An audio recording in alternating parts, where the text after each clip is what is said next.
You're listening to ChooseFI Radio. The blueprint for financial independence lives here.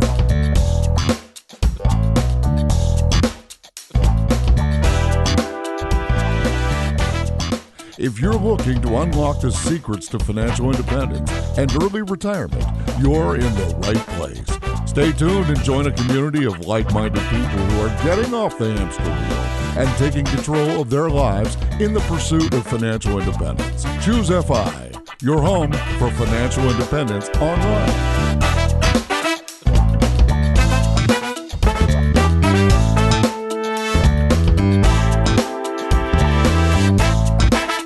All right, guys, very excited to bring a special episode to you today. We are bringing on Mr. Groovy from freedomisgroovy.com. Mr. Groovy was actually recommended to us by Fritz from Retirement Manifesto, who said this is the guy to get on to talk specifically about the topic of domestic geo-arbitrage and how, in theory, we understand how powerful this lever can actually be. But if you actually do it, it can take you from a precarious financial situation to borderline at the gateway of financial independence with that one single choice. And I think the story that we're going to talk about today is one that there are literally hundreds of thousands, if not millions of people that over the coming 5 to 10 years, if they wanted to, could pull this lever and immediately be at the gate to financial independence. So I hope that we're able to kind of dig into this story with Mr. Groovy and extract some of these really valuable gems of information that you can take and incorporate into your own life. I believe this episode will be particularly interesting to my co-host Brad, just because this is a choice that he himself made almost 10 years ago, and I know that he has thrived because of it. So with that, Brad, what are your thoughts? Hey, Jonathan. Yeah, this should be fun. And not only did I make an almost identical decision, just in general, right, going from high cost of living area to a significantly lower cost of living area, but I actually moved from the very precise place that the Groovies moved from, which is Long Island, New York. So yeah, it's going to be a fun conversation for me to just compare notes with him and see what decisions they made and compare notes on positives, negatives. And it should add some flavor, certainly, to the audience that I did the exact same thing. All right, well, let's not waste any more time. We're going to go ahead and bring Mr. Groovy on. But to set this thing up, I think the most important question that we have to ask in this entire interview, Mr. Groovy, in Long Island, do you go to the food store as well? Yeah, I say a bunch of kind of weird things. One, I don't say grocery store. I call it the food store. And I don't know if that's a thing on Long Island, but I know both my wife's family and my family say it that way. Yeah, we say the food store too. I know I sound like a rube, but that's what we call it. Nice. I'm vindicated, finally. I don't know if you're vindicated. Rather, the contagion that is that word has then spread to an entire geographic location. Like clearly, you have a very distinct Long Island accent. Brad somehow doesn't, but there's maybe traces there, especially when it comes to the food store. No. Brad sounds nice. Well, thank you, sir. Yeah, I don't know how I avoided the deep Long Island accent, but yeah, people think I'm from like the Midwest or something. Yeah, people have a hard time pinning down where I'm from. But guys, I'm totally screwed. My father was from Queens, New York. My mother was from Boston, Massachusetts, so I'm really screwed. No way, man. It's the voice of an angel. Well, let's got a little bit off topic there, but fortunately we do have time in this show. I'd love to kind of just hop right into your story. Could you maybe, before we go directly into the topic of geo-arbitrage, could you maybe talk us through a little bit of your backstory and how you found the financial independence community? Yeah. I mean, for most of my life, I'm a bit older. I just turned 56. So most of my life, up until my 40s, I was a financial moron, for lack of a better term. And basically what changed things was getting married. And we didn't get married till we were in our early 40s. Mrs. Groovy kind of woke me up. Not that she was on top of her game financially, but she recognized we were having problems. And she went to the library one day and came back with what's Dave Ramsey's book again? His classic. Is it Financial Peace? Is that what it's called? No. His actual book was Total Money Makeover. Exactly. That was the one. That was the beginning. That was the start of our turnaround. This is interesting because I've mentioned in previous shows that Dave Ramsey was the gateway to personal finance for me. And JD Roth mentioned something similar. And we're in the FI community. And I think the FI community, in many cases, we get to the point where we feel like we've kind of graduated past the point of what Dave Ramsey can really offer us. But there is this commonality that he is a gateway for many people to personal finance. And I'm curious, if he is what you discovered, What sort of makeover did you actually need in your life? And what sort of steps did you take once you found his philosophy? I would say, I mean, believe me, it sounds ridiculous, but something as simple as an emergency fund, I never heard of that concept before. And it was like I said, my whole world changed just on that one simple concept. And then take it from there. Paying yourself first. Never heard of that before. So before you found Dave Ramsey, what was your financial life like? So, you're saying affectionately you guys were financial morons, but what did that realistically look like? Were you the ultimate living paycheck to paycheck? Were you just not aware of the concept of emergency fund and that kind of thing? Or were you truly just, all right, the money comes in and we spend it all and it all goes out? I would say we were definitely living paycheck to paycheck. And it was mostly because we were just doing what everybody else was doing. We were being normal. We never gave it any thought. And once we discovered Dave, it was the light bulb moment. We started thinking about these things and oh, geez, every once in a while the car breaks down. So it'd be nice to have an emergency fund. Hey, one day we'd like to retire. It'd be nice to start paying ourselves first and invest in a Roth IRA. It's kind of bizarre. We both had master's degrees, but we didn't know the elementary stuff of personal finance. And the interesting thing about that is, as soon as we discovered it, we went into it 100%. We weren't opposed to being wise with our money. We weren't worried about what people thought, what clothes we wore. We weren't worried about what car we drove. We just never thought of it before. It really opened up our world. Yeah, that's amazing. So Mrs. Groovy comes home with Dave Ramsey's book, and it sounds like truly that was this light bulb moment. Do you recollect what changes you made in those first couple months, 6 months, a year even, that puts you on a different path? Budgeting. I never tracked what was coming in, and I didn't track what was going out. Something as simple, putting a spreadsheet together, tracking. First of all, we had no idea what was coming in, and then we had no idea what was going out. So the first couple of months, it was just, we think $6,000 is coming in. We think, I thought we were spending $400 on groceries. We were spending close to $800 on groceries for two people. So that was an eye-opener, just getting a budget, putting on paper what's coming in and what the heck you're spending on. And from there, it just, as I call it now, back then I didn't, but functioning brain. Once you see what's on paper, once you see the money coming in, the money going out, you can fix it if there's a problem. What year was this that you found Dave Ramsey? 2003. So would you say that it was a total 180, or how quickly were you adding new skills onto this? In the past, we've talked about these small/marginal gains that are made over time and how they compound. How quickly were you adding to your personal finance toolbox and skill set? At this point, we're in our early 40s, 42, 41, right around there. Have nothing saved for retirement. First thing we did was spend less than we earn, and we started saving money.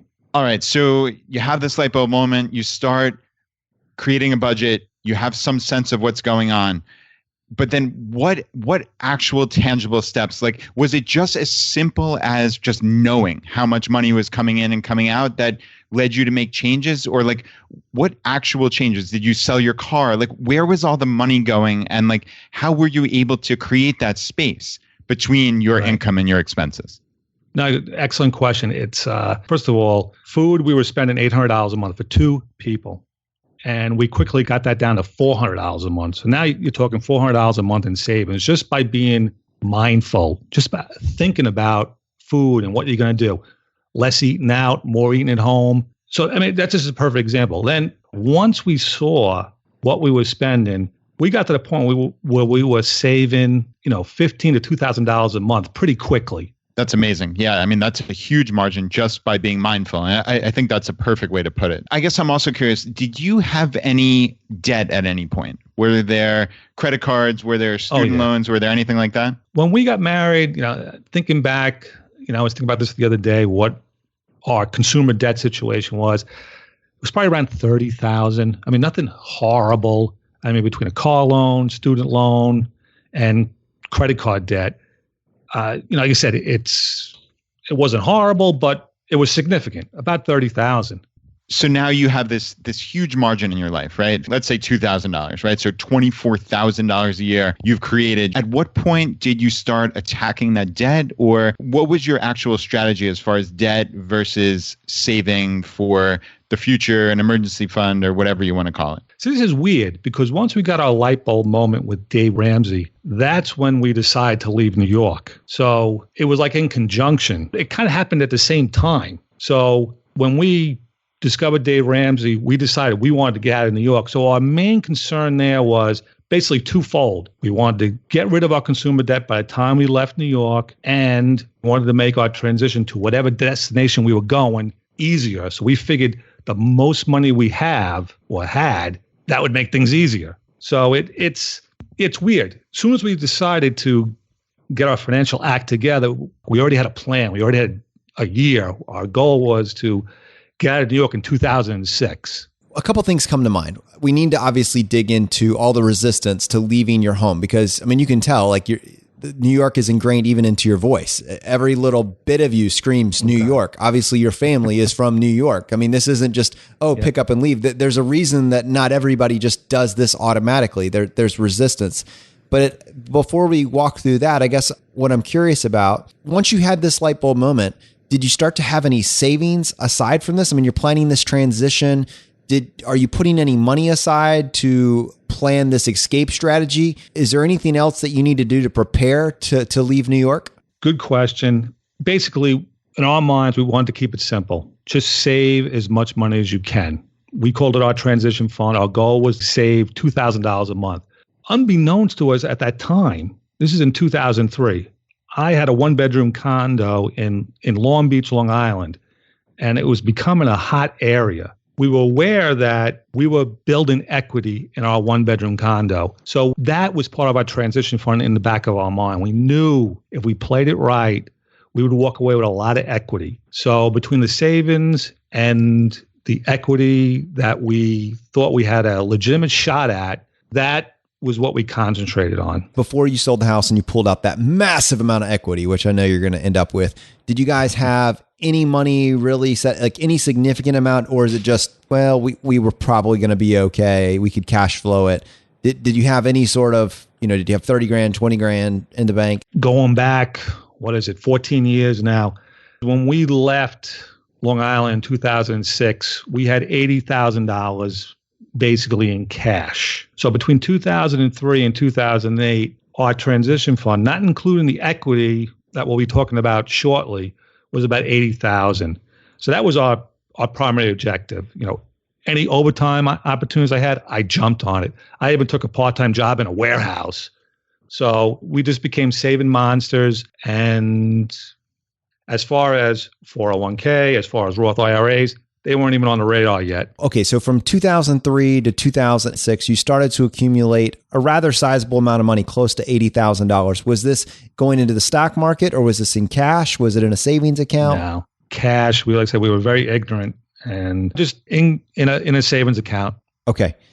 And your life at this point in New York, do you have any idea of what your expenses actually were in New York in 2006? How much your life was costing you? $4,500 a month. And you've started to hatch this plan that allows you to move somewhere else that in theory has a significantly lower cost of living. Did you start announcing your plans to friends and family? Not initially. Mrs. Groovy, God bless her, she has a relatively small family. Her mom and dad were already in Florida. My family, I mean, they're ensconced. They're locked into Long Island. So it was kind of hard saying, hey guys, I'm leaving. So we didn't announce it initially. Like I said, it was a tough call. I do love my family, but we had to do what was right for us, and Long Island just wasn't working. So no, we didn't tell anybody initially. About, I would say, 2004. By 2005, everybody knew. Friends and family knew. And was there a sense of betrayal? Was there a sense of hard feelings? Were you supported in this idea? No, and it's the beautiful part of the story. Everybody said, yes, do it. Now, like I said, I don't know if it's because they didn't like us, but they were very supportive. And that was a big help. Yeah, Long Island is an interesting place. And I don't think people who who don't live there or who didn't grow up there really have any comprehension of it. But it's amazing how, like you said, ensconced people are there. They have their lives and they never look off that island. And I know we have tried to talk to people about our move and how significant it was for us financially and just how amazing it's been. But there's just something about that place. It's like the pull of family. It's the pull of friends and the beaches being right nearby and the New York sports teams or something. You know, it's all these things that are tied up together. But like people have a hard time escaping like the tractor beam that is Long Island. And to your point, when you tell people that you're actually leaving, people are thrilled for you because they know they should be making that decision, but it's just so hard. And we experienced that exact same thing. I mean, people were absolutely thrilled for us. And again, we've talked to dozens of people over the years about the move, but not one single person has ever moved off the island since we have in my family and friends group. It's astounding. Wow. Yeah, I was very fortunate. And, you know, for years, I know exactly what you're talking about because for years, my family, friends, all the people I know, they complain. They complain a lot about the traffic, the weather, the taxes, but they don't do anything about it. Yeah, they really don't. It's so bizarre. Yeah, I mean, there are so many good things about living there, but as you said, so many bad things. And people really do complain a lot about it because it's legitimately difficult to get ahead. And this is not a conversation about Long Island per se. It's interesting that you and I both happen to live and grow up there, but this is more an discussion about high cost of living areas in general, which is it's very difficult. It's not impossible by any means. As we've seen on past episodes with Paige and Sam and people like that, you can definitely reach financial independence in a high cost of living area, but it's extraordinarily difficult. And in my opinion, like you always have to give something up. So like we could have made it there. Laura and I were both CPAs. We had, you know, a reasonable income. We could have done what everybody else did and succeeded to some degree, I suppose. But we always felt like we couldn't do everything. We couldn't have that significant savings rate. We couldn't save for retirement, save for our kids' college, go on vacations, do all these things that we really don't want to compromise on. And that's why we left Long Island. And I'd be curious to hear your thought process behind why you left and what you thought you would have given up by staying, I guess. Yeah, I hear you. I think the genesis of my move really started when I went to Buffalo University. I was 18. I left for college. The first time I left Long Island, I thought Long Island was the center of the universe. You know, who doesn't want to live in New York on Long Island?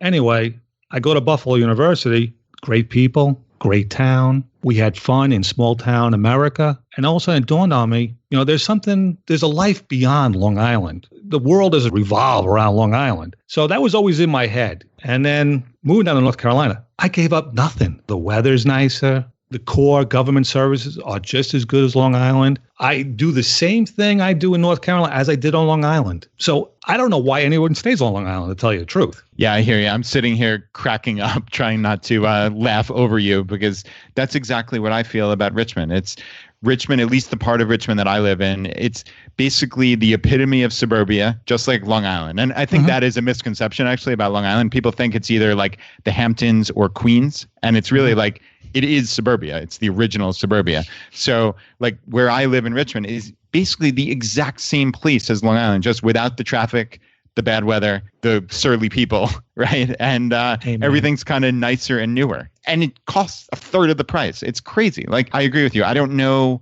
why people stay there. And it's the cost of living is just so significant. It struck me when you were saying that your expenses month to month in Long Island were $4,500. In my mind, I'm going to be honest, I was actually thinking that's actually not too bad for a high cost of living area, for someone that's kind of gotten their act together. I'm sure you could have done it less with some of the things, the skill sets that you've learned now, but $4,500 doesn't seem too bad. But I know from reading your blog that part of that is that your housing to some degree was already baked in. And I wonder if that cost of living hasn't gone up even farther over the last, 10 years or so. Oh, God.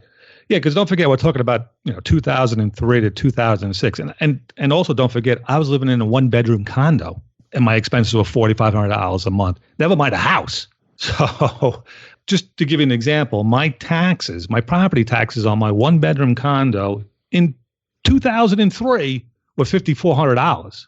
If I had a house, they'd be $8,000 to $10,000.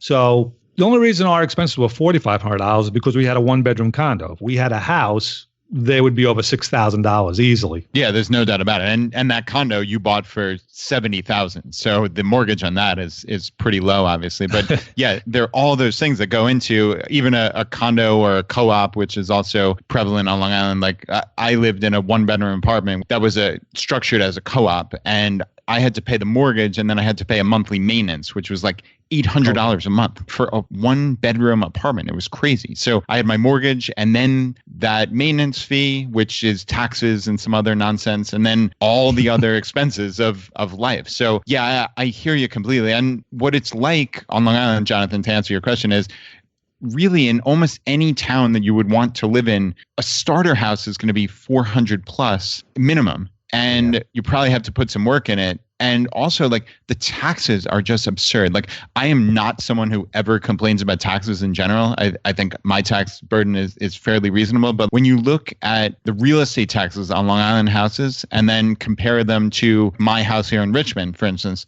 my friends are paying $12,000 to $15,000 a year in real estate taxes. And I pay like $2,000. And I would argue, to Mr. Groovy's point, the government services here are as good or better, in all likelihood better, in almost every single aspect. And I'm paying a sixth of what I would be paying. So that is just such a massive, massive expense that I cannot overstate how significant the taxes are on Long Island. Brad, I got one for you. My former supervisor, my last job on Long Island, lives in Woodbury, Syosset School District. Last time I spoke to him was 3 years ago. So I bust his chops. I go, Doug, what are your taxes up to?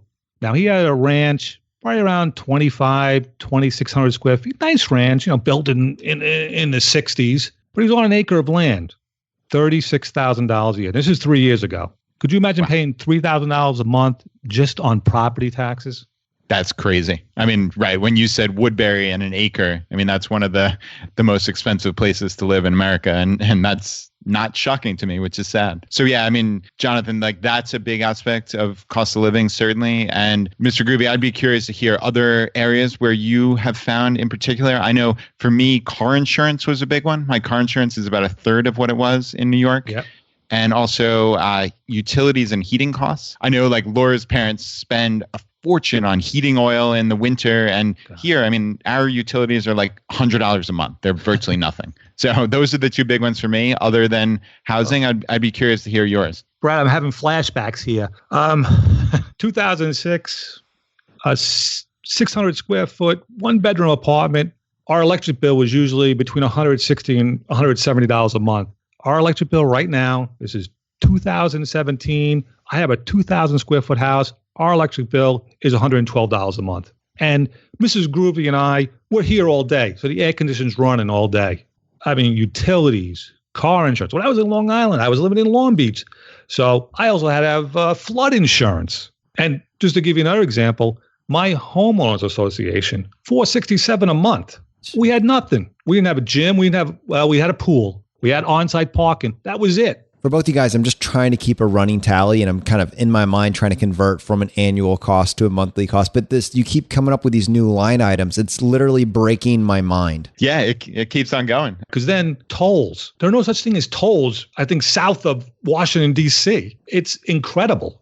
I mean, just to go on over a bridge is going to cost you $12. Yeah, I know. Every time we drive back home, it's something like $50 in tolls. It's absolutely absurd. So yeah, I mean, it's everything, Jonathan. It's just even geographically being on an island. The distribution costs are more significant. There are plenty of unions, so wages are union wages, and it all gets trickled down. So goods cost more. You go to the food store, as we say, and things cost more than here in Richmond, and I'm sure in Charlotte as well. So it's hard to quantify exactly how much you're saving, but it's almost every line item. It really is just about everything in life, which is astounding. There's two things that are really powerful. One is that you would have no idea how much you're hemorrhaging to taxes unless you tracked it, which is why tracking it is ultimately the most important step in this decision. It all starts, you making this decision was not possible without you tracking your finances. It wasn't even on your radar until you actually started to look to see where your money was actually going or how much you were making compared to how much you actually had to use, the possible utilization of that dollar. The other thing is that it's so much more dire now for someone than it was for you in your specific situation. Even if someone was willing to live the most perfectly optimized lifestyle and be willing for them and their family to live in a 600 square foot, single bedroom condo in New York, they're not going to be able to do that for $4,500 right now. That's going through the roof. So I just want to highlight there are advantages that you're going to have that we're about to discuss. But on the flip side of that, it's just astounding to me how much more of a benefit someone would have for making that decision today than they did even back then. Oh, absolutely. So let's go ahead and talk about this house equity situation, how that really set you up for this transition. The moment we decided we were going to leave New York, it was 2003. I get that letter from the mortgage company telling me what my mortgage payment is going to be beginning in 2004. I mean, at this time, my taxes were $3,700 a year, again, for a one-bedroom apartment. So I get this statement. They're going up to $5,400. And I looked at Mrs. Groovy and I said, what the heck are we doing on Long Island? And unbeknownst to me, she wanted to get out of Long Island since we were married, but she never said anything because of my family. I'm very close to my family. So that was the moment we decided, this is enough, no more, let's get out of here. And like I said, at the time, we knew our condo was building equity. For whatever reason, maybe people were tired of going to the Hamptons. Long Beach got on New York City's radar and they started building condos, new condo developments in Long Beach. So it became a hot neighborhood. Again, we had no idea, but we knew we were onto something good. So we said to ourselves also, before we sell, we said, let's do our upgrades. Let's redo the bathroom. Let's redo the kitchen. Let's just make this an immaculate one bedroom, a beautiful one bedroom.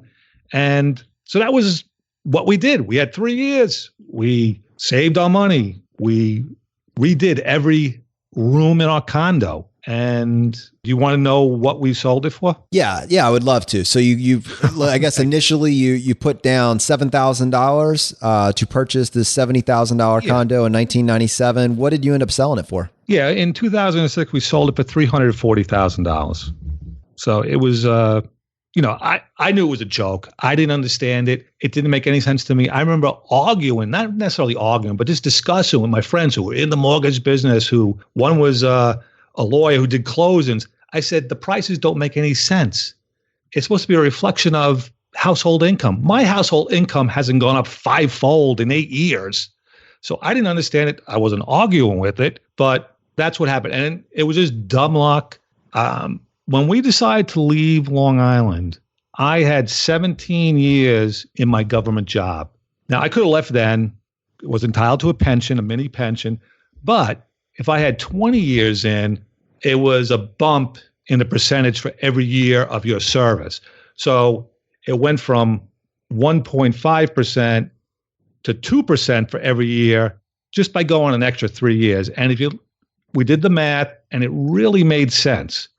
So that's the reason why we picked 2006. It was just dumb luck. And it also turned out to be the height of the real estate market on Long Island. So what was so amazing to me, and maybe you can just confirm this number, but with this housing bubble that you essentially rode that wave, when you sold it in 2006 for $340,000, even after closing costs, even after all appropriate taxes, even after the remodel that you did, you still pulled out $250,000 in equity from the sale of that condo. Is that right?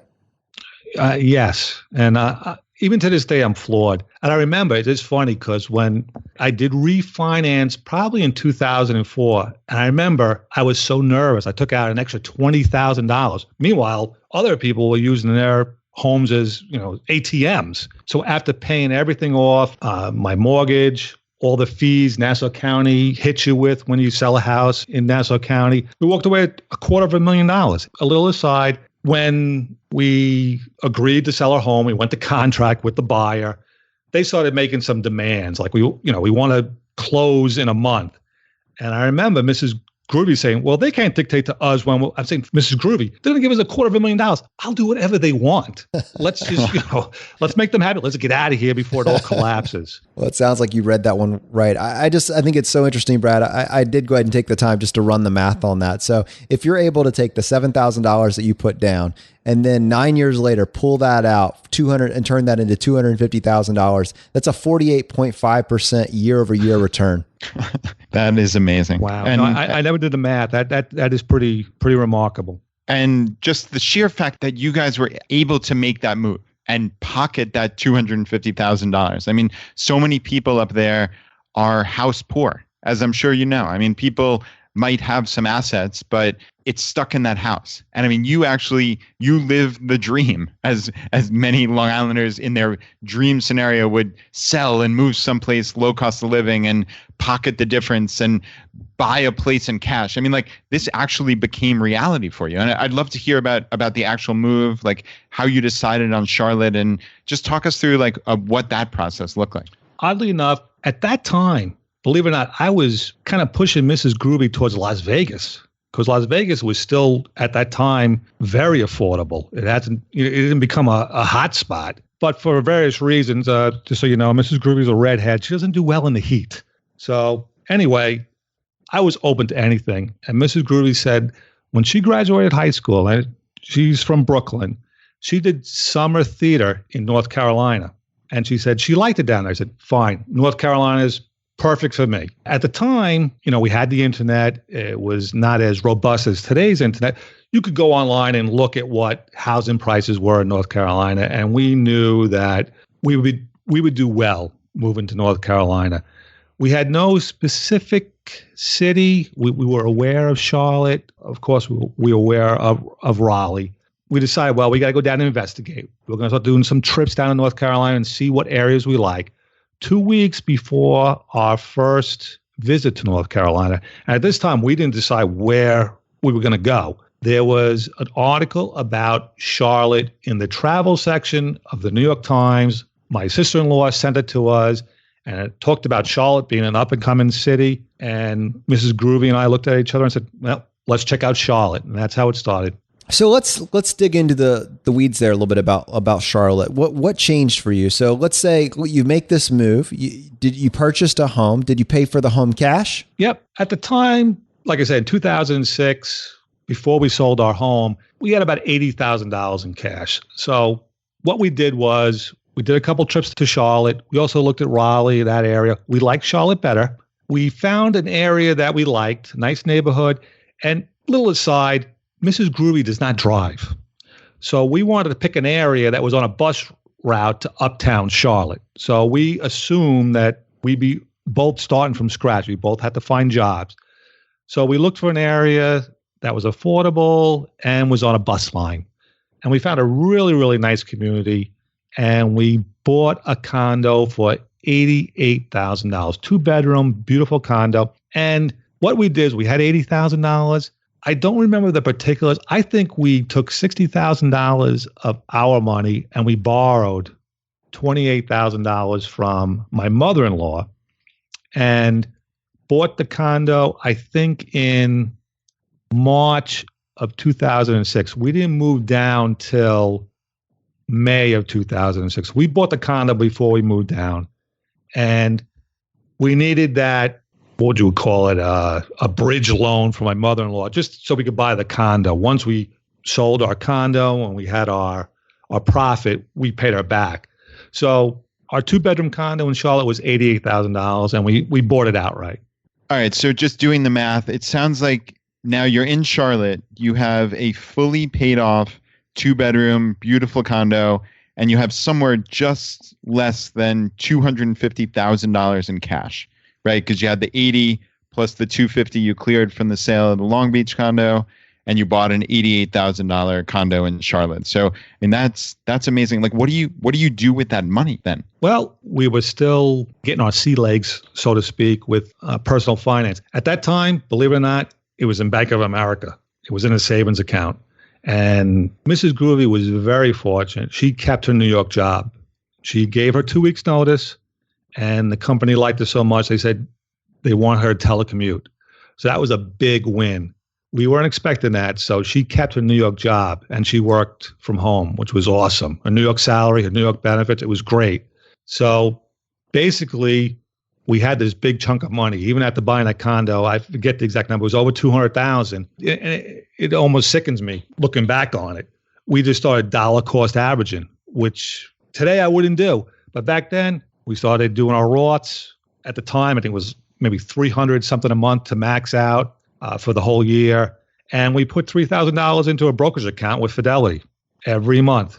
Wow. So dollar cost averaging $240,000 worth of this big pot of money you have at $3,000 a month. I mean, that's going to take 80 months, right? Yeah. Well, let's walk that through. I mean, are things crashing on the way down right now? This is 2000, 2008, 2009. You're watching the housing market burst. That's the killer. That's the killer because, again, when we moved down in 2006, things were still okay. Fortunately for me, I had so much time built up at my government job. I was still on the government payroll for a year. So basically for that first year, we had our New York salary. And at the time, 120, 125 a year, no bills. So we had tons of money coming in and we were dollar cost averaging $3,000 into our Fidelity fund every month. At this point too, we started contributing to our retirement plans at work. So yeah, looking back, we didn't play that exactly right because when the market crashed in 2008, 2009, here's an interesting story. I remember we had over $100,000 in the bank just sitting there. And I looked one day and I saw an article about Bank of America being $1 a share. It may have been under $1. And I jokingly said to Mrs. Groovy one night, why don't we put $50,000 on Bank of America? In a year, it was back to $12 a share. If we would put $50,000 at $1 a share, I mean, we would have had $600,000 in a year. But we did our dollar cost averaging. Yeah. So clearly at this point, Warren Buffett's model of running out with your wash basin to collect gold raining from the sky wasn't ringing through in your mind. But I am curious, at what point on this journey did you find, I guess, the mustachian community or the FI community? Is index investing something that you use now, or was this on your radar at this point back in 2008, 2009? Not on our radar back in 2009. Like I said, we were still learning. And for our Roths, just so you know, we were doing target date funds. Okay. And similar with our workplace. There was really no coordination between the 401k, the 403b, the Roths. We were investing, but we weren't investing wisely. I mean, it wasn't bad, but we weren't at that level yet. So it sounds like at an optimal level, it doesn't sound like you were making all the right moves, but you were still winning while doing this just because your cost of living had gone down so far. And it sounds, based on the numbers that I read on your blog, your cost of living immediately went from approaching $4,500 a month in New York all the way down to somewhere in the low threes, low twos. Is that right? Little lower. I would say when we first moved down, especially when we were living in a condo, the 2-bedroom condo, I think $1,500, $1,800 a month.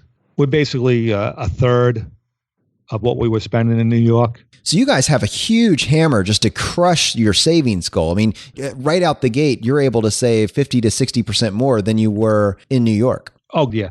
I'm more on top of my numbers now, but back then we were easily saving 50% of our household income, easily.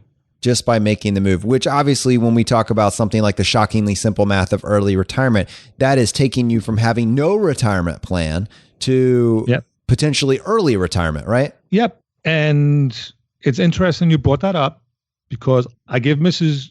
Groovy credit for Dave Ramsey. I get credit for Mr. Money Mustache. I thought I was working till 67. And in 2014, I stumbled across the shockingly simple math. Yeah, and that was an absolute light bulb moment for me as well. I mean, when you see it on paper, it's so obvious, right? Like it's something that you didn't consider, because just thinking about you and Mrs. Groovy, right? Like you moved down to Charlotte, you bought your condo in cash, your expenses are virtually nothing at that point. You have almost $250,000 in cash sitting there, right? From the sale of your Long Beach condo, you're saving $5,000 to $6,000 a month in all likelihood, just based on back of the envelope math. Like, you are sitting pretty, right? Like, that's amazing. But yet you still thought, before you found that article, before you had that light bulb moment, which I don't know what light bulb moment number that is, but it's certainly a major, major moment in your life. Like, you thought you were working till 67. And like, what did it look like the next? Did you talk to Mrs. Groovy and say, wow, our entire lives just changed? Like, what does that conversation look like? Well, first off, she said, you're not working to 67. We'll get a divorce before you work to 67. And once I discovered Mr. Money Mustache, I said, Mrs. Groovy, check this article out. Check this guy out, his website. He's a nut, but he makes sense. And she was all in. And this in 2014, we did a rough calculation. And believe it or not, at that point in 2014, given our annual expenses and what we accumulated at that point, we were pretty close to 25 times our annual living expenses. What's so remarkable about this is, based on at least that first year where you said your life was only costing you around $1,500 a month. Brad, I'm just recalling earlier in this conversation, you said your friends were paying $12,000 to $15,000 a year in property taxes. His life cost less than their property taxes. Yeah, it's amazing. That is absolutely amazing. There's no starker example of geo-arbitrage just here in the US than that. I mean, that is brilliant. It's a game changer. When you really think about it, it just made sense for us, and thankfully it worked out. And practically speaking, just to put some numbers on this and to use that stark contrast of that $1,500 a month in living expenses, if you get to a point in this world where your life only costs $1,500 a month, and for some people, maybe that's a reality. For other people, that's aspirational, but that's $18,000 a year. Multiply that times 25. Practically speaking, $450,000 gets you to, I think, what you call the mustachian threshold. Am I right about that? Yeah, absolutely. Just really remarkable how quickly. And if you compare and contrast your situation, you went from, and honestly, this is retrospective, looking back at this, what really was an extraordinarily precarious financial situation. Any margin you had in your life was based on an artificial housing bubble that you came out, better for wear on that one. But practically speaking, that was an artificial bubble that you rode to the top. And this one choice allowed you to essentially be at the gateway of financial independence. It strikes me, though, that even if you hadn't ridden that housing bubble, let's say that you hadn't experienced that 48.5% year-over-year rate of return on your house, and you had just moved to this same geographic location back in 1997, 1998, and had no housing appreciation, if you're able to cut the cost of your life by $3,000 a month due to the difference in taxes, due to the different costs in food, due to the fact that you don't have to pay for as much heating, you don't have to pay for all these ridiculous homeowners, association type fees, but you're able to reclaim $3,200 a month and you invest that, and you don't get these ridiculous rates of return, but you're able to match the historical returns of the market over time. I guess practically speaking, it's been closer to 13%, but we'll just go with 8% for now. For that 9 years, that's actually $531,000, which would have also gotten you to FI. So this math isn't just based on you getting some ridiculous return on a housing bubble that isn't replicable. It's just based on general math that anybody can benefit from. Absolutely. Absolutely. When I think about the numbers, if I remained on Long Island, my monthly expenses would have easily been close to $7,000. I would have had a $300,000 mortgage. Moving to North Carolina, my monthly expenses are around $1,500, maybe $1,800 a month, and no mortgage, no debt, and basically $300,000 in equity. I mean, it's a no-brainer. And Jonathan, the point that you just brought up is really important, and I wanted to emphasize this. It's not that the Groovies just got lucky. Sure, they timed the housing bubble perfectly. I'm sure they laugh all the way to the bank and, think about it pretty often about how incredible that was. But this was about moving to a lower cost of living area and creating that margin. And they would have reached financial independence, according to your calculations, in under 10 years anyway. That's the story. That's the story of geo-arbitrage in the US. And sure, it helps if you're able to pull out a bunch of equity on a housing appreciation, but that is not necessary. And that's really important for everyone to hear and understand. Brad, just to give you a little more information, when we finally retired last year, like I don't want to give you exact numbers, but I just want to confirm all you were saying. We were over 30 times our living expenses. I'm not going to give you how many times, but we were over 30. And as Jonathan said, you take away that $250,000 windfall, we still would have made it. It's really remarkable and it's encouraging. I wanted to spend a lot of time harping on that because I'm so thrilled for you that you did get that housing appreciation. But when I was looking at the numbers, my takeaway was that it wasn't necessary for you to achieve this. It really wasn't. The power of the story was just the stark contrast between cost of living in a 600 square foot single bedroom condo in New York versus moving anywhere. I don't care what state you landed in, moving anywhere where you're able to create a $3,000 a month space between what your life costs and what you're actually earning, and then just taking the difference and investing it over time. That to me, I wanted to spend I really was hoping we were going to highlight that because that's the encouraging message for the people that are listening to this. There's people right now back in your home city, both your home city, which is somewhat interesting, that they're not going to be able to get a $70,000 condo. That's not going to be there. They're coming in right now and their options are a $300,000 single bedroom condo, and they're making $60,000 or $70,000 a year. Or maybe it's even worse. Maybe due to lifestyle inflation or the career path they chose, they're being pressured to get the $600,000 or $700,000 house and do whatever it takes to get that mortgage, because that's the key to home ownership. And trust me, the housing in the last 10 years, it's gone up to $600,000. If you ride it out another 10 years, it'll be worth $700,000 or $800,000. Yep. So no matter what it takes, you've got to get in that home. And the message, the takeaway message on this episode is it's a lie. Oh, absolutely. So you've made this move. You landed in Charlotte. We talked about your dramatically different cost of living. I'd be curious, just maybe as kind of a final thoughts type segment about Geo-Arbitrage generally. Maybe I could have you and Brad just compare notes for a couple minutes. Any final takeaways that you would want to give to family and friends back home, or maybe someone that's considering this? My first takeaway is, obviously you got to give it some thought. We gave ourselves 3 years to do this transition, and I think my number one takeaway is the biggest transition fund you can put together. That's the key. One, eliminate consumer debt before you make the move. And if you can come to your new destination, your new home with positive net worth, it's a home run. I've seen people do the transition with no net worth, just coming down with no debt, but no equity. And they've done fine. For us, like I said, I would say concentrate on just working on that transition fund. Get rid of the consumer debt. You come down with $50,000 or head out to wherever you want to go with $50,000, you'll be sitting pretty. And yeah, my advice to people who are contemplating this move is more in the psychological realm. It's not easy to make that decision. It's hard to leave the place that you've lived your entire life and your family and friends are there, and that's just what you know as home. It was difficult even for us. And we just sat back and really discussed and said, what do we want our lives to look like? What is the most important thing? Mm-hmm. And we know that family is always going to be there. Our family, even though we're 400 miles away from New York, they come down all the time. My in-laws are here every other month, or maybe even more frequently. My parents come for a couple weeks a year. We see them plenty. We get more quality time with them now than we would if we lived a half hour away and we saw them once a week for an hour for dinner or something like that. It's amazing. My girls get to spend a week with their grandparents a couple times a year. How cool is that? And also friends.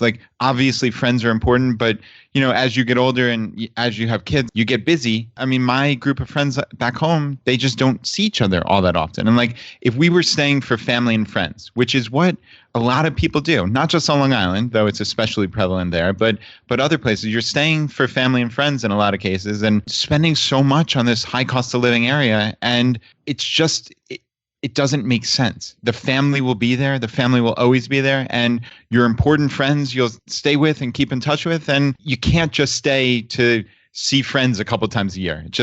And that was something that we were considering. And I'm sure Mr. Groovy can back me up. That's just the way it is on Long Island. And people are so enmeshed in this community, but you just have to realize what's better for your life on a 50-year period. And both my family and the Groovies can say, like, we reached financial independence in under 10 years by making this move and by being intentional, focusing on our own families, our own happiness, and it worked out exceptionally well for us. Brad, let me throw this at you. You're absolutely right. Family and friends, what worked out for us even better. My family started following us. We were the pioneers. We showed the way, saying, hey, you don't have to put up with the Long Island taxes, the Long Island weather, the Long Island moxie, and they started following. So now I got the best of both worlds. I'm in a low cost of living state, and my family's down here too. Wow, that's amazing. Yeah, you're incredibly fortunate. I know one thing I've neglected to mention on the podcast previously is that my brother actually moved down here to Richmond and followed us down, which was awesome. So that was the one family member, the one person who did make the move. And it worked out well for him. He enjoyed living here. He actually took Geo-Arbitrage a step further and he moved down to South America. So he lives in Santiago, Chile now. That's awesome. It's amazing. He's a math teacher there. So he was a math teacher here in Richmond and he wanted to do this international teaching. And it's the most amazing FI hack. This is for the audience out there. Like if you're a teacher and you're contemplating some type of change in life or lifestyle or focusing on FI in a different way, like look into international teaching. I know my brother makes somewhere in the vicinity of like twice his salary and they pay for his apartment. So he pays essentially no cost of living. His savings rate is astronomical. And he lives in this wonderful metropolitan city where the beach is 40 minutes away. The mountains are 40 minutes away. It's the coolest thing. I mean, he met his fiance there. They're going to get married next year. It's like, it was the best, literally the best thing that ever happened to him was taking Geo-Arbitrage, not only the US Geo-Arbitrage, but then the international. And it's been amazing. Brad, I got a quick question for you. Did you have a what the frig moment when you moved down to Richmond? Because Mrs. Groovy and I, our second week down here in Charlotte, after getting everything situated, getting cable, all the utilities, everything transferred to our name, all the basic stuff that's involved with moving. At 2 weeks, I remember walking to a Dairy Queen, and I said to myself, what the frig am I doing in North Carolina? It turned out to be the best move of my life, but that first 2 weeks, it was weird. I didn't know anybody. I'm in an area that I didn't know. Did you have that moment? Wow, what a great question. My recollection and my memory is that no, I didn't have that freak out moment, but it's possible. I mean, like we were just so excited. Like it was really an adventure for myself and Laura. Like we had just gotten married. So we actually, similar to you, where we bought the place a couple months earlier, we bought our house here in Richmond in, I think it was August 2005. And we got married in November 2005 and actually moved down right when we got back from the honeymoon. So it was like this amazing adventure for us. You know, we had just gotten married. We have this new life. And it truly was this new life. You know, we picked up and moved 400 miles away. So, I mean, you couldn't change more in a short period of time than we did. So also, I did know some people through work, though I had never actually like met them in person before. We had tax personnel on Long Island and in Richmond. So I moved down. I was working with people that I had corresponded with for years. So, you know, we had like a little bit of a safety net. I had some friends from college who were still here. So yeah, I never had that freak out moment, but yeah, I suspect if I just randomly happened upon, you know, I woke up in Charlotte one day and I would said like, what the heck did I do with my life? Like, yeah, I mean, it is a little weird. It's not easy to just pick up and move your whole life, but like we were always content with the decision. Like we knew that it was the right decision for us. And I think that's what staved off a lot of that kind of reaction. You know, what I love about your conversation, and you tiptoed into it a little bit, Brad, and I think both of you probably understand this at some level, but I think it's worth mentioning, is that just like with many things in life, you have to ease yourself into an idea. And we talk about this idea of international geo-arbitrage, or maybe what you would just call traditional geo-arbitrage, which is going just anywhere in the world and trying that out for a season of life. But what I love about this conversation is that, well, maybe when you're looking at it from the outside in, this can seem like this really drastic decision, but it's really not. I promise you, Brad sees his family more often than I see mine, which is really sad because mine are in the same state. They live less than 2 hours away. Brad sees his on almost every other weekly basis. But if you can just baby step your way into this and try a level of domestic geo-arbitrage that allows you to cut your FI plan in half, how much more possible is it to go to some incredibly exotic destination like Chiang Mai, Thailand, and go from whatever living expenses you may be experiencing in North Carolina and cut that in half again, which then cuts your FI plan in half again. So, this doesn't even have to be the final destination. This could be the safe experiment that lets you see, what? Our family is stronger when we move to maybe what could be considered an uncomfortable situation, one that we have to redefine ourselves in. And once we've done that and we have the confidence that comes from achieving a life in a new area, why not try and take that next step and do what Brad's brother did and go to Chile? Just completely blow up the game and reclaim your life. So I love that this conversation opens up that door. And thank you so much, Mr. Groovy, for coming on the show today and sharing your story with us. Oh, my pleasure, guys. It was phenomenal just discussing my situation. And I said, I hope people take that leap because they're going to love it if they do. Well, if they do, I hope that they will share it with us and share it with you. What's the best way for people to reach you? freedomisgroovy.com. And I'm on Twitter. It's Freedom is Groovy. All right. We'll put the links to both those in our show notes. Now, before we let you go today, we want to give you the chance to tackle the hot seat. Are you ready for this? Okay. That guy's voice. I live for that guy's voice. In a world. I don't know where you got him, but that's awesome.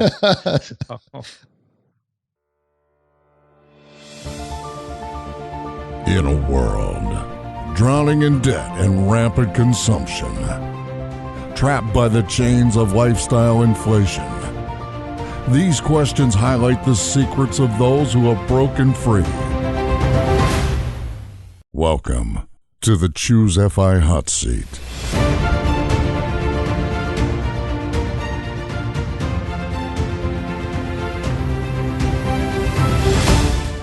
Question number 1, your favorite blog that's not your own. You guys are killing me. This is like picking my favorite child. There's so many great bloggers out there. I love Montana Money Adventures. Have you heard of that site, Jillian, yet? No, I haven't. Tell me more. Oh, if you get a chance, check out that site. In Montana, husband, 5 kids, under 40. They're doing a gap retirement right now. I mean, they are killing it. Great story, great person. I mean, I just love everything they're doing out there. Wow, that's really cool. We love hearing new blogs that we'd never heard of. Does she go by Miss Montana by chance? That is her. Okay, I've seen her comment. I feel like on 1500 Days or some other websites. But yeah, I've never checked out the site, but that's going to change now. Excellent. All right, question number 2, your favorite article of all time, and this can be one that you wrote or somebody else's. Sure. I hate to be ordinary, but I'm going to have to go with the shockingly simple math behind early retirement by Mr. Money Mustache. If it wasn't for him, I'd still be working. Nice. Go with the classic. All right. Question number 3, your favorite life hack. No bread and no sugary drinks. I don't diet, but by eliminating that, doing a couple other things, a little intermittent fasting, just being a little, saving my sugar for Saturday, I've gone from 215 pounds to 185 pounds. Actually, a little bit less. I went on the scale the other day, 180 pounds. Not bad for a 56-year-old. Yeah, you're crushing it. How tall are you? 6 foot. It actually sounds like we've kind of landed on something similar. So I'm doing the 6-in-1 as well, kind of saving my, cheat day for Saturday. And I occasionally do intermittent fasting, although lately I've been latching on to maybe just doing a periodic fast, like once every couple of weeks or so. That's awesome. And guys, your podcast, what was it? Small Waist, Fat Wallet, one of the best ones I ever heard. I mean, you're stealing my thunder. I'm listening to them going, these guys are me, but they're 25 years younger. That's great. It's amazing. Yeah, we definitely have locked in on a lot of similar stuff health-wise. For me, I've just tried to cut carbs and sugar as much as I possibly can. And yeah, the intermittent fasting and also the fast, the multi-day fast that Jonathan just undertook. Those are interesting things to me as well. Have you ever done one of those multi-day fasts? No, I have not done that. I've done the 24. I don't know if Mrs. Groovy will let me do the multiple day. Isn't that funny? That's where my wife is. Well, she actually gets angry with me when I try it.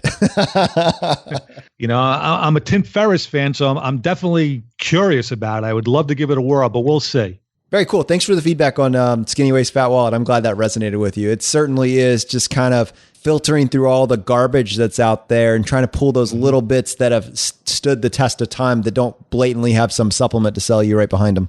I have one question for Brad. I know he's a pull-up guy. Have you ever done a muscle up? I have not done a muscle up. That's a good question. I know I just recently started CrossFit, and muscle ups are one of like the advanced movements. But yeah, I've never tried, frankly, so I don't know if I physically can do it. Took me 2 years. I didn't think I'd ever get one, but I finally got. And actually, once I got the first one, the others started coming pretty quickly, and I got up to 9 in a row. So Let me know when you hit it. I mean, it's a great milestone. Wow, that's really cool. I love the fact that you kept at that for 2 years. I mean, I talk about that all the time in the podcast, is like making incremental progress towards goals. And just the sheer fact, like, what does that look like when you try to attempt that for 2 years? Oh, it was, did everything. I did the weighted pull-ups. I even got the straps to the assisted pull-ups to get into that, just to feel what the transition was from the pull-up to the dip. And the key for me, what really turned around, once I lost that weight, boom, that's when I got my first one. That's awesome, man. I saw your setup, your less than $100 setup when I was digging through your stuff. I was pretty impressed by that. Very minimalistic approach to fitness. If I only knew what I know now 30 years ago, rings will kick your butt. And it's a great tool. Just that I guess it's coming back into favor now because of CrossFit. But when I was growing up, they were unheard of. I might have to get a pair. I have a little home gym setup. I don't know if I need more space. Like, I feel like they probably need to be higher off the ground, than more room than I would have, but I might just get a pair and throw them on those pull-up bars that I have, Brad, or hang it from the ceiling or something. That's cool. That's a good idea. I like that. All right. Question number 4, your biggest financial mistake. Okay. Yeah. I've done a lot of them. One of my biggest was when I went to school, Buffalo University. This is 1979. College was so freaking cheap back then. I graduated in 5 years with a lame major, sociology. My last semester, whatever it was, 15 credits, I took 5 classes, $542. That was my tuition. And I wasted that. I didn't have the stomach for work. I did nothing. But even though that was a big mistake, I still think my biggest mistake, 2009, I had $100,000 in cash sitting in the bank. The stock market crashed, went from $12,000 down to, I think it was $6,700, and I still did the dollar cost averaging. I didn't throw it into an S&P 500 index at that time. I didn't put it on a stock. We talked earlier about Bank of America, $1 a share. If I always would have put $25,000 on Bank of America, I could have had $250,000 in a year. So looking back, that was my biggest mistake. Question number 5, advice you would give your younger self. Yeah, I thought about this, and over the last year or so, I kind of had an epiphany. I would say good habits don't discriminate. As soon as you befriend them, they'll befriend you. And I didn't realize that until I was in my 40s. I was making excuses. I was worrying about what other people had. I never looked what I had and the opportunities that were all around me. And, like I said, I was a financial moron prior to 40.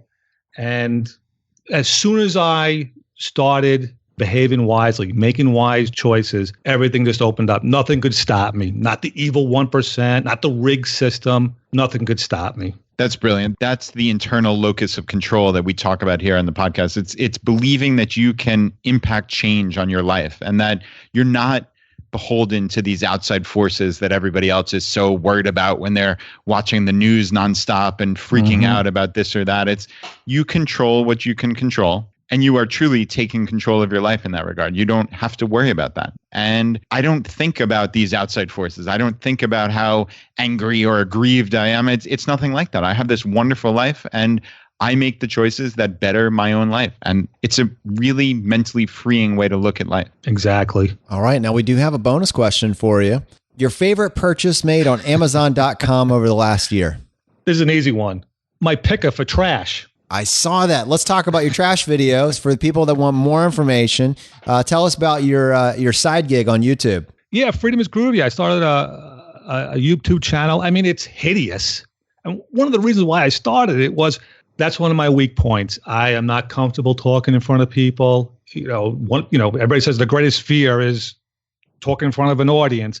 That's me to a T. I freeze up. And I said, I got to get over this. Not that I'm going to be giving a speech anytime soon at FinCon, but I didn't like that aspect of my life, that I would freeze up, I stutter, I look like a friggin' moron. So I said, let me just go out there and just talk. And that's how it started. And Mrs. Groovy convinced me to get on, go on Amazon, get that trash picker up and just go out there and start filming it. So that's how it began. And again, if you go to that channel, you're not going to see anything spectacular, but it's cathartic. I enjoy it. I do it once a week. If I'm ever driving through Richmond, you want to pick up trash with me? Yeah, man, you got it. You bet. That would be awesome. I'll torture you for 15 minutes. That's all I ask. Very nice. Very nice. Well, thank you so much for coming on the show today and joining us. We really appreciate you taking the time to share your story. Oh, thank you, guys. Like I said, you guys are, in a short time, you're my go-to podcast. You guys are really, you're kicking butt. That's really kind. We greatly appreciate the kind words. Yeah, and hopefully we'll get a chance to see you at maybe an upcoming Camp FI event. That would be really awesome. And to our community, I hope you got value from this episode. Honestly, what I really want to come across is this is not to bash a particular geographic location, although I get that probably came through. But rather it's to show you the power of the tool, to show you the power of doing the math. And I hope that you're willing, what you take away from this is just the fact that first, you just have to start. You just need to start tracking your finances. Once you've done that, you're going to be positioned to decide whether or not this is a tool or a lever that you should be considering.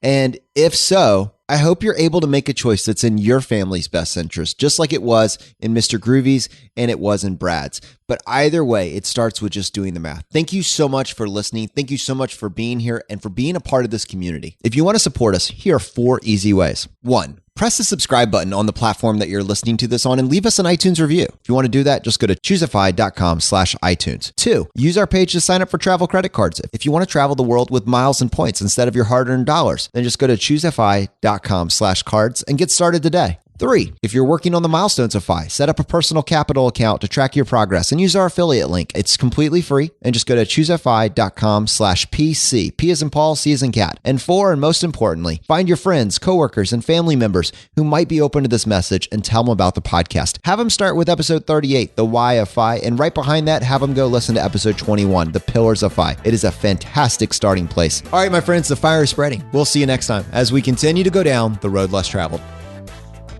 You've been listening to ChooseFI Radio Podcast, where we help middle-class America build wealth, one life hack at a time.